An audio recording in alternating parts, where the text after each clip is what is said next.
Je suis parti avec le WEP, une organisation plutôt grande. Ça m'a coûté environ 6 000 euros, 5 900 euros. Le voyage comprend un voyage à New York de 3 jours avec tous les étudiants échanges. Et j'ai manqué ce voyage parce que je me suis inscrit trop tard et il y a un nombre limité. Ouais, il y a un nombre limité, hein.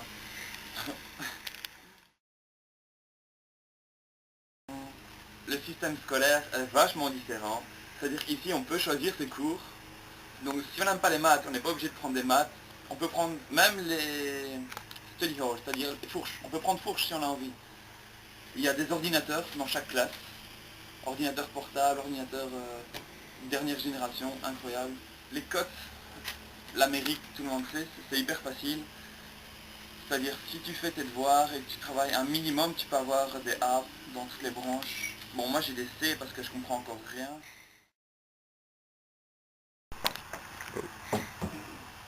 Alors des cours que j'avais jamais encore pris, ouais, j'en ai des incroyables. J'ai pris Child Development, c'est en gros comment être un bon parent. Et ça c'est marrant parce que je ne savais pas quoi prendre comme cours. Alors j'ai demandé à une copine qu'est-ce qu'elle prenait comme cours. Elle m'a dit prends Child Development, c'est très marrant, le prof c'est super sympa. Donc j'ai pris ça sans savoir ce que c'était vraiment. Alors après, ma mère d'accueil, je lui avais demandé plus ou moins ce que c'était. Elle m'a dit, pendant l'année, je devrais m'occuper d'une poupée, c'est-à-dire d'une petite poupée comme ça qui enregistre tout ce que je fais. Je devrais prendre soin, je devrais l'emmener partout où je vais. Mais je ne pense pas que je vais m'en occuper. Je vais débrancher, je vais trafiquer les câbles. Alors, j'ai pris un cours de study hall, donc un cours de fourche, si on peut dire ça comme ça. Le cours de gouvernement, c'est obligatoire. Tous les élèves doivent prendre ça s'ils veulent être diplômés.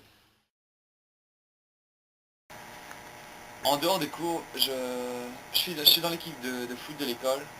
Ici, le foot est appelé soccer et le football américain est appelé football. Mais je suis dans le football européen. Euh, c'est pas leur sport national, ça fait ils sont pas très très bons la plupart du temps. Bon, il y a quelques bons joueurs, mais la, la majorité est pas super géniale. Donc, je dirais que je suis une sorte de Ronaldinho. Je dirais qu'en même temps, le sport, c'est le truc le truc qui permet de faire des connaissances. Ça m'a permis de rencontrer plein de gens. Sinon, ben, vu que mes parents sont pompiers et ils travaillent dans une ambulance, ben, un jour, ils m'avaient proposé d'aller une sorte de faire la manche, c'est-à-dire on s'était mis à un feu rouge avec les camions de pompiers et on avait commencé à mettre des panneaux. C'était une journée aide enfants et on a récolté plein d'argent pour aider les handicapés à avoir une chaise roulante.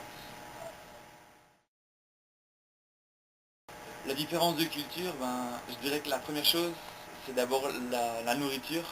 Tout le temps gras, hamburger, partout, fast food. Euh, depuis que je suis ici, je pèse 90 kilos et je pesais genre 84, 83 quand je suis parti. Donc en 2 mois, j'ai pris 7 kilos. Je faisais un peu là, genre le con pour les faire rire, ça marche très bien ça. Alors j'essaie de lâcher des feintes, bon pas très intellectuelles puisque je sais pas très bien parler anglais jusqu'à présent. Bon, j'ai fait énormément de progrès mais pas assez pour commencer à lâcher des feintes intellectuelles.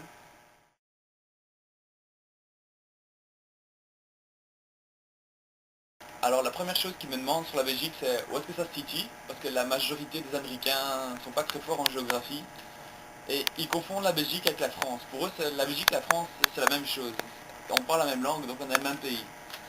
Alors, ce qu'ils me demandent souvent, c'est de traduire des insultes en français. Ça m'a fait rire les premiers jours.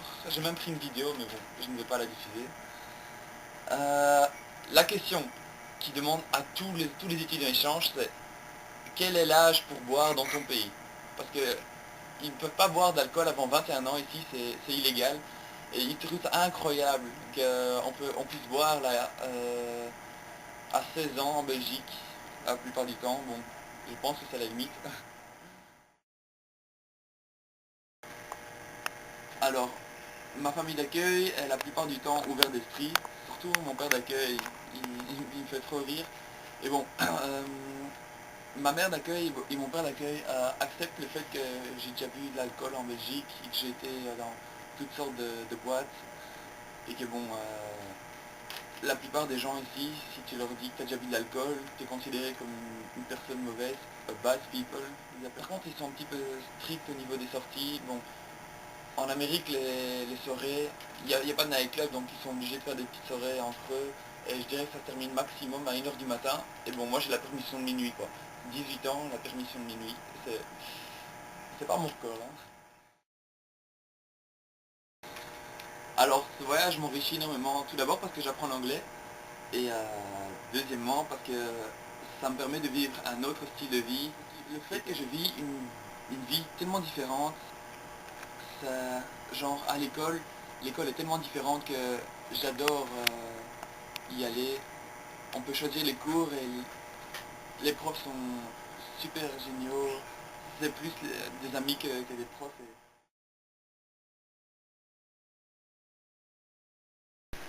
Alors la première anecdote, c'était au tout début que j'étais à l'école. J'étais en cours de gouvernement et le professeur nous donne ces espèces de règles qu'on doit respecter en classe. Et c'était du genre ne pas se lever, ne pas chiquer au cours. Et la septième règle, c'était vous vivez dans le meilleur pays euh, du monde, respectez et respectez-le, respectez l'héritage ou alors déménagez en France.